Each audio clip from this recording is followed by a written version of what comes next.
Hey, welcome back to the channel. We get asked all the time, why does AVC focus on the Ford Transit and why don't we offer options for other models out there? And I thought it'd be a good time to sit down and just chat with you about why we love the Ford Transit. So this video is not meant to compare apples to oranges to bananas. We really just wanted to hit some of our favorite features and let you know why AVC prefers the Ford Transit. So for us here, we're typically traveling around North America. And what that means is there are going to be a lot of Ford dealers all around in all the little towns we go to. When we're on a trip across the country, we can find a local Ford dealer. We can also find a service center or a mechanic that knows the Ford platform. Now, some of the other models on the market, you might be a little hard pressed in some of these smaller towns across America to find someone that can service your vehicle. So if the worst should happen, having the availability of someone that knows about the platform is a big asset in our mind. The next thing is parts. What comes along with service are parts. So having parts availability for the platform, not having to wait for something to ship from overseas, is a huge advantage to us as well. So whether it's something that happens in the shop and we need a replacement part, or it's something that happens on the road and we need a repair done, having a local supplier with parts available is a huge asset. Another nice feature about the Ford Transit is the drivetrain. Now, the EcoBoost motor, the new 10-speed transmission, all these parts have been pretty proven because they're in that Ford F-150. So the best-selling truck in America, tons and tons of these vehicles out there, means we have a lot of use case and a lot of study to know that our parts are going to last us a long time, and we're going to have a reliable vehicle to go on our adventures.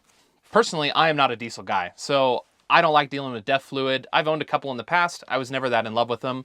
But to me, that EcoBoost engine on the Ford Transit, that really sold me.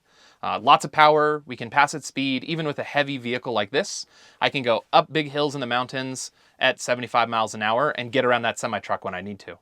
When I'm in traffic, when I'm on the highway and I need to get around somebody, the power is there when I need it, and that's a huge asset. The last thing I want to hit on is the all-wheel drive.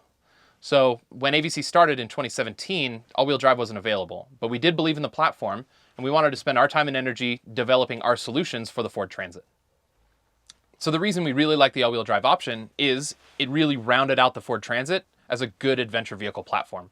So if you need all-wheel drive, like we do, then it's a great option. If you want to save that money and go with a two-wheel model, that's a good solution for you too. And maybe that money is better spent in a different portion of your build-out. Okay, so let's talk about drivability and some of the features in the cockpit. Now, I've been in the industry for quite a while, since before I started AVC. We're actually coming up on 9 years now. And over my experience here building vans, I've driven a lot of different vehicles. And in my opinion, this is the most like driving a regular car. A lot of the other vans out there drive more like a truck or a bus. You feel a little bit more upright. And in my opinion, this is the most comfortable. So this van is my daily driver. And I love driving this vehicle around because it drives so easy. Driving in the city, parking at the grocery store, all those kind of things make it comfortable. And the driver's cockpit is really comfortable for going on long road trips. In my opinion, it has the most comfortable seats. Now they have 10-way adjustable seats and they have 4-way adjustables. They have factory swivels, lots of options, and we'll go into that stuff in another video. But what I'm trying to get at is it's just a comfortable platform. So my wife likes driving this vehicle as well. She's actually comfortable driving this vehicle. She's tried out a couple other things before.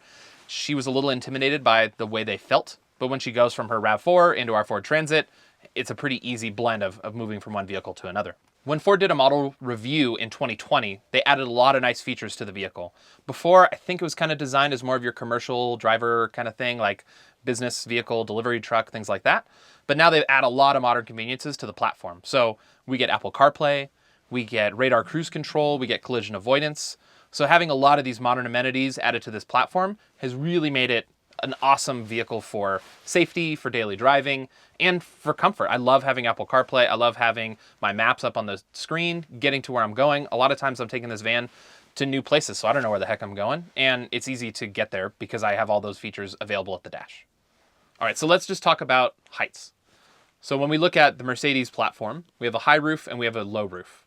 With the Ford, we have a high, a medium, and a low. Now the high roof is going to be a little bit taller than the Mercedes high roof. The medium roof is going to be that Goldilocks zone right in between Mercedes low and high. And in my opinion, we get a little bit more variety there so we can pick and choose what's going to work best for our build.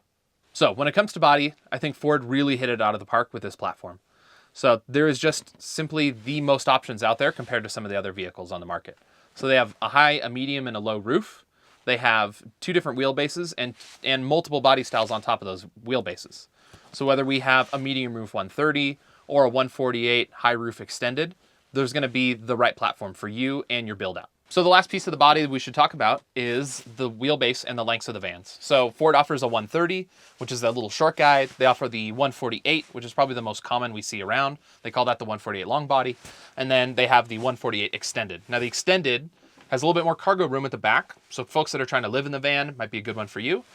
But personally, the one pet peeve I have about the Ford Transit platform is the extended model. And really what it comes down to is departure angle. So we live here in a mountainous state, which means I'm going up and down dirt roads. We're going through ruts, things like that. And what I mean by departure angle is, for some of you that don't know, is the amount of butt that hangs off the back of the van. When we're going up something steep, we might drag the tail end of the vehicle on one of those obstacles. So, you know, all things aside, I love the Ford Transit platform, but I want to be real with you, and that's the one thing I'm not a huge fan of. Are you looking for more details about the Ford Transit platform? Are you looking to actually order a van and need to know what to put in? Check out this video right here, and we're going to get you all that necessary information. So thanks for watching. Don't forget to like and subscribe, and we'll catch you in the next video. That's right, number one, top reason, cup holders.